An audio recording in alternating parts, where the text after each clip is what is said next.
What is up, guys? I do hope you're well. My name is Mark and today we're covering some more r/am I the butthole. If you'd like to skip the initial waffle, timestamps are in the description and along the timeline below. But if you are new here, please consider hitting that like, that subscribe and maybe that notification bell too, as it all really does help out our channel, especially against those pesky robot voice channels. And thank you for being here, for taking the time out of your day to watch these videos, to interact and all that good stuff. I really do appreciate it. And with that being said, let's get in to today's stories. Much love, guys. Our first story comes from a throwaway account. Am I the arsehole for flipping out on boyfriend after he went on a couples retreat without me? I'm 29 female, my boyfriend is 30 male. I have 2 kids that are not his biologically, and we've been together for 4 years. Last week, his buddy invited him and I to go on a 4-day couple retreat with him, his wife, and his friend, and his girlfriend. Apparently there is couples massages, romantic dinners, etc. We were due to leave today. My boyfriend mentioned it to me, so I started looking around for babysitters. Unfortunately, I was not able to find a sitter. Their dad hardly ever takes them, and their grandmother is just as much of a deadbeat and only sees the kids to post photos on Facebook and act like a grandmother of the year. Normally when we make plans, he will reach out to his mum or SIL because they are the only people in our area. He didn't do that, so I called them yesterday to see if they would, but obviously they couldn't. I figured since I could not go, he would not go on the couple's retreat. I wake up this morning at 5 AM to him packing. I asked him what he was doing and he said, packing? I need to leave here by 7 AM to meet with George. So I asked him why he still intended to go on a couple's retreat when his partner couldn't even go. And I asked him if he even wanted me to go, since he didn't bother helping me look for a sitter originally anyways. And he said, if you wanted to go, you would have just found a sitter.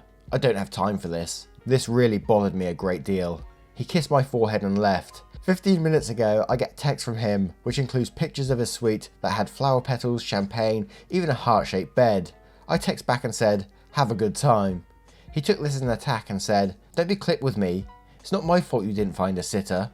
So I responded with, I wasn't being clipped and it would have been nice if you could have helped me find a sitter. I know they aren't your kids, but if you wanted me to go, you should have put in effort. He responded with, you're being an arsehole right now, and quite frankly, you're being over dramatic as well. Am I the arsehole for getting upset with the fact that he went without me? There's so much like weird stuff in this story. I mean, the first thing that he's going on a couples retreat without a partner anyway, unless there is a partner somewhere, but I find that a bit strange, don't you? Bet there's going to be massages, romantic dinners, and if everyone else there, your friends, are going to have like their partners with him, it's going to be a bit strange for you to just be the, is it a gooseberry they call them? I can't remember. The person in the middle basically. But then OP was like overly dependent on her partner getting a babysitter. I don't think she really looked herself. It just sounded like she was like, oh, you should have got me a partner if you wanted me to come, and all that kind of stuff. And then the way he was up at like 5 AM packing, it was almost like he was trying to get out of there before she wakes up. And what he said as well, what did he say? If you wanted to go, you would have found a sitter. I don't have time for this. So he obviously doesn't take any responsibility for the kids. I know they're not his, but he's not taking any responsibility at all. I think if you're with someone that has kids, you can't just like ignore the kids on the side, can you really? You need to be like part of their lives as well, which is strange. And then, even though he must have read that she was pissed off in the situation, he sends her a photo of how great it is there. I mean, come on, man. You can't be that daft. Just because it's just so messed up and there's like no communication between either of these two, I'm going to say, and everyone sucks here. But let's have a look at the comments below to see what they say. Brimbley says, not the arsehole. He's supposed to be your partner. The whole, if you wanted to go, you would have found a sitter, could have easily turned into, if he wanted to go, he would have found a sitter. It's a weak argument. The fact he took have a nice time as a confrontational text rather than genuine makes it seem like he knew he was doing something that would bother you. It's all very unnecessary in my opinion. You aren't the arsehole. Lightwood Orchestra says, not the arsehole, and I have a strong feeling that someone who isn't you is there with him. Whoa. Little Win says, so your kids aren't his responsibility. He leaves you behind and you are the arsehole. Wow, I wouldn't want someone this selfish, deluded and uncaring in my life. Pack his shit while he's gone. And Yaya Throwaway says, everyone sucks here, you more so than him. You typically say, here's the one who gets his own mother or SIL to watch your children. You did not bother to ask him yourself until the day before.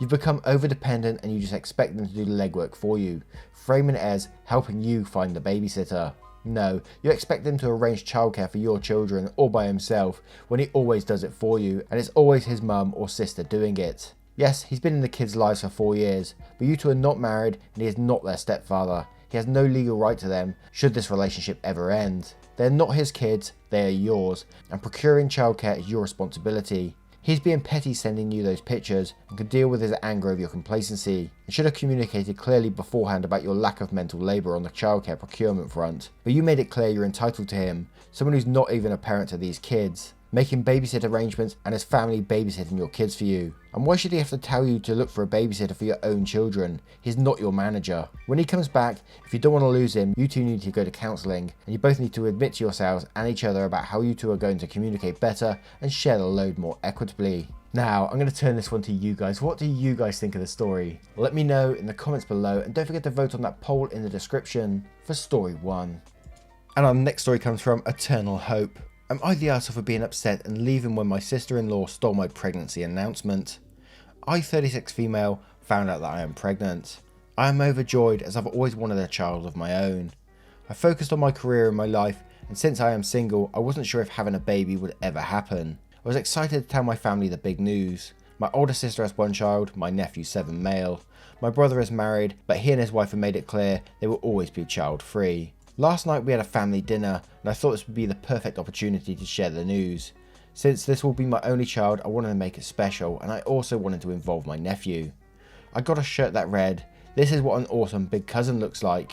I slipped away with my nephew before dinner and had a special moment with him when I told him he was going to have a cousin. My nephew was very excited and put on the shirt. He put on a sweater over it, and I told him he could take the sweater off whenever he wanted at dinner. In the middle of dinner, he took off the sweater and waited for someone to notice. Soon my sister jumped up and excitedly screamed when she saw the shirt. They all immediately assumed it was my sister-in-law. I wasn't hurt by them assuming this, and I kind of expected it because she is married.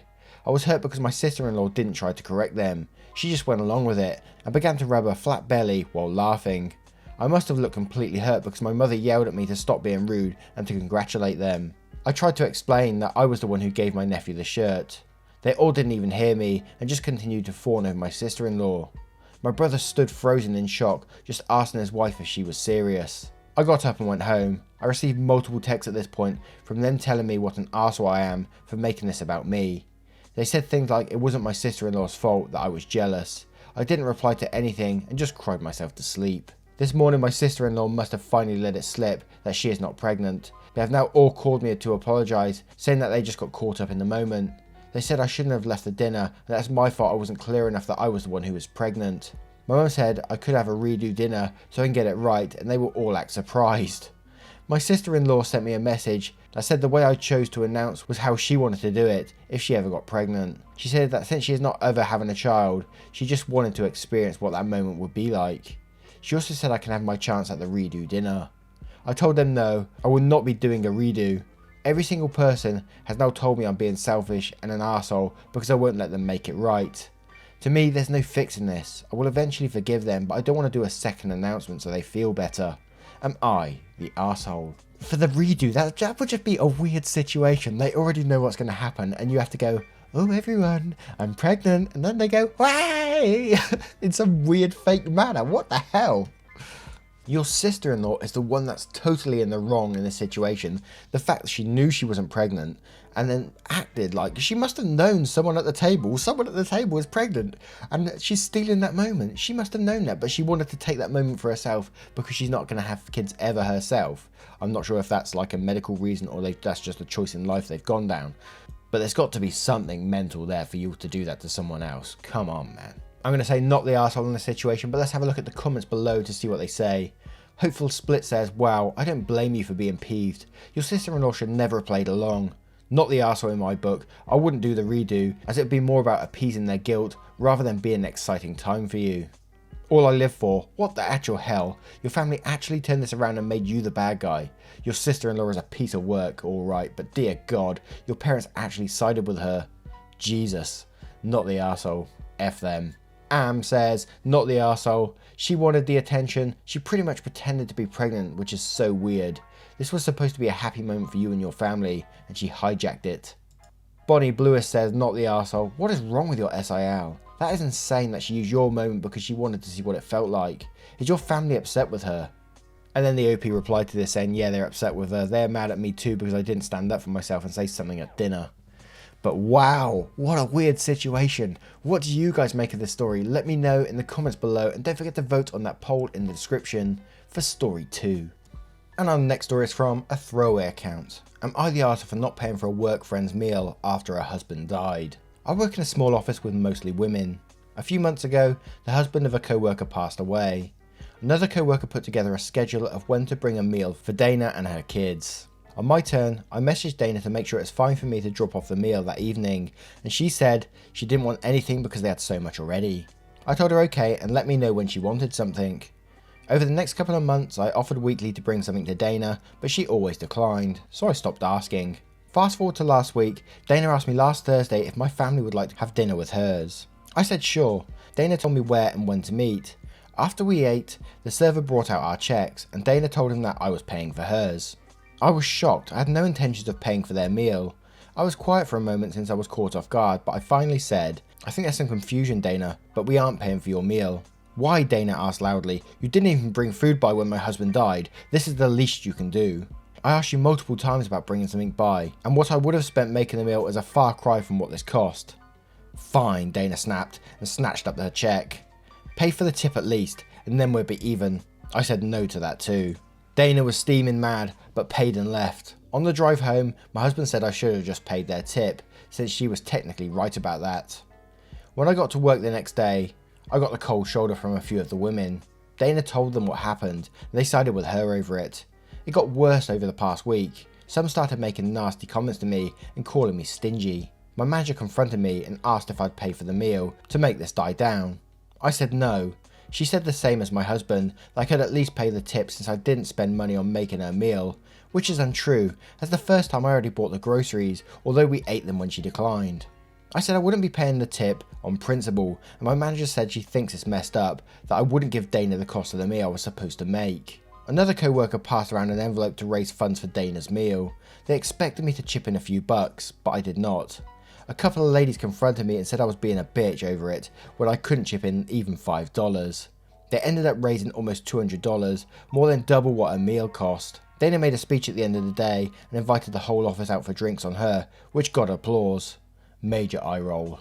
I updated my husband on the drama, and he still thinks I was in the wrong for how I handled it, and that I should have paid the tip or at least contributed some money to her fund to make peace. Am I the arsehole for not paying for my co-worker's meal or tipping this situation? Info, Dana paid for her family's meal and I paid for my family's. There was no exception on my behalf of her paying for ours. What the hell? Where are these crazy people at, man? You kidding me? In my opinion, everyone in this story is in the wrong apart from OP. The husband's in the wrong, the whole workplace is in the wrong, the manager's in the wrong. I would take this above their heads. I would go to their directors over this. Jesus, man. As you said at the start of the story, you was offering to take food round, so you did your bit. Anyway, before we even get into that, actually, a co-worker putting together a schedule of when to take meals by. I know her husband died and it's a tragic time, but I've never heard of this before, like making schedules to take round meals for her every day. I'm not being nasty, but when someone dies in your family, it doesn't mean you can stop cooking. You can still feed yourself. Now that might be a bit heartless, but I could certainly feed myself when my family members have been passing away here and there, you know, so. And then to be so entitled to invite you guys out for a meal and then expect you to pay for it. What kind of mentality is that? This whole workplace is just absolutely mental. Absolutely crazy. I am blown away by this one. And then the fact that they raised $200 for her at the end and put all this money in the envelope. And then she says, I'm taking you all out for drinks. So she's going to spend this money on drinks. Absolutely mental. But let's have a look at the comments below to see what they say. KM Williams says, not the arsehole. The people you work with are crazy. Elite Emerge says, not the arsehole. All these expectations that you're there to pay for someone for losing a loved one is asinine. The fact she went out to dinner with the expectation to you to pay without a prior arrangement is also nuts. Her husband passed away and that's truly sad. By using that as an excuse to squeeze money / favours out of others is wrong. Offering to bring over a dish is traditional when a loved one is lost by a friend or family, but also not expected. It is a kind gesture offered by someone, not a guarantee. Oh, I didn't know that was like a traditional thing to do. Is that in the US or where? I don't know. Grimdrake says, not the arsehole, you were never obligated to give this person anything. The fact that they turn you down numerous times and expect you to pay for a meal long after without asking first is ridiculous. Also, I would not want to work in your office. Your co-workers are a little too involved in the personal lives of others. Raw Sugar 87 says, this is a really weird office you have. Buying a meal for a widow isn't a social norm that I'm familiar with. Sure, after death, people maybe drop off a dish, but to try and cash in on that months later is weird. The co-workers are also weird for shaming you about this. The manager was weird for suggesting you pay her. I feel like you're in a parallel universe, OP, not the arsehole. What do you guys make of this crazy situation? Absolutely weird one. Let me know in the comments below, and don't forget to vote on that poll in the description for story 3. And our next story is from Significant Onion 647. Am I the arse for not inviting my husband's sister to dinner because of her autistic son? 4 weeks ago, the sale of my company was finalised and I was starting to get money in hand for the sale. Nothing huge, but life-changing for husband and I for sure. I wanted to invite my brother's family out to dinner at a fancy restaurant next week, since indoor dining is now available. Between my husband and I, his parents and his brother, I'm looking at $1,500 dinner bill to give an idea. One person is missing however, and that's my husband's sister. I didn't invite her because of her autistic son. I know he doesn't typically do well in gatherings like this, especially with food involved, as he's specific about his food. My sister-in-law and him are attached at the hips, so it's hard to invite her out to do any activity without her son tagging along. I don't even want to give them a chance, and instead just flat out didn't invite them. This is a very important meal for me because my husband's parents have paid for nice dinners for me before, and this is my way of showing I can repay the favour. I want it to be perfect, and unfortunately, this means I don't want SIL's autistic son making a ruckus or scene as he normally would. My husband and his parents have fallen back on, it's your dinner plans, we don't tell you who to invite, but obviously his sister is livid. Am I the arsehole? With this one, I'm really confused in which way it's going to go, simply because the comment about SIL's son, autistic son making a ruckus or scene as he normally would, because it's kind of saying, oh, I don't want him here because he's got issues, you know. But at the same time, the issues are, if he's throwing plates around and stuff like that, then that's quite a big issue in a restaurant, right? Especially when you're paying for and you want to be special and all that kind of thing. But it's really segregating someone the right way to go about it. I don't know. In my mind, it doesn't sit quite right, but then I'm not the one who's footing the bill and sitting at the table at the same time, you know? Wow, this is a tough one in my opinion. I'm gonna have a look straight at the comments below to see what they say down there. OK Mode says, not the arsehole. Yes, you could invite just her and say adults only, but you know that's going to cause problems too. You're not blaming your nephew for his autism, you're simply aware that this isn't the environment he'll do well in. I get it, it's a tough situation for sure. I get why she's ticked and that she's feeling excluded, but the world doesn't revolve around her son. There are going to be things she can't go to or needs to learn how to handle. That's just the reality of it. So she can either choose to not be invited because she refused to leave him behind, she can teach him how to handle the situations. Typically involves therapy, or she can hire a sitter for the night out. The choice is really hers. You're doing nothing wrong by wanting a nice dinner at a nice restaurant. Silk Fox says, you said this was your way to repay your in-laws, who were there and took no issue. It's rough having family that is differently abled, but given history, I would have been cautious also, since other siblings were at the dinner. However, I understand her frustration at not being included. Perhaps offer another outing explicitly for you and her, or tell her you'd like to do something, and if her son is coming that you need suggestions on what he might be comfortable with. And BC Hole says, not the arsehole, I was initially heavily in favour of the other side when I saw the title, but reading this and the extra info in the comments, I have to lean towards you're not the arsehole. This is a celebratory dinner for you at a fancy restaurant where you are footing the bill, and you should have the right to not have it ruined, since your nephew has a past of more than just ruining dinners. You have a right to be concerned about getting thrown out instead of having the dinner you deserve. The only caveat I would put in here is that you should have offered SIL a place if she could find someone to watch her son. If not, then she couldn't come. She knows how her son can be, so she should not be judging your desire to reward yourself without having to worry about the entire time about what he might do to ruin it.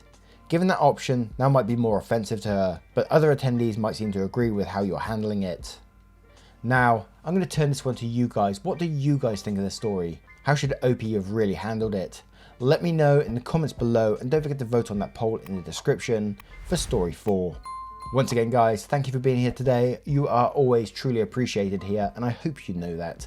Thank you for being here. Thank you for the time out of your day, interacting, all that good stuff. And I will see you in the next one. Take care, guys. Much love.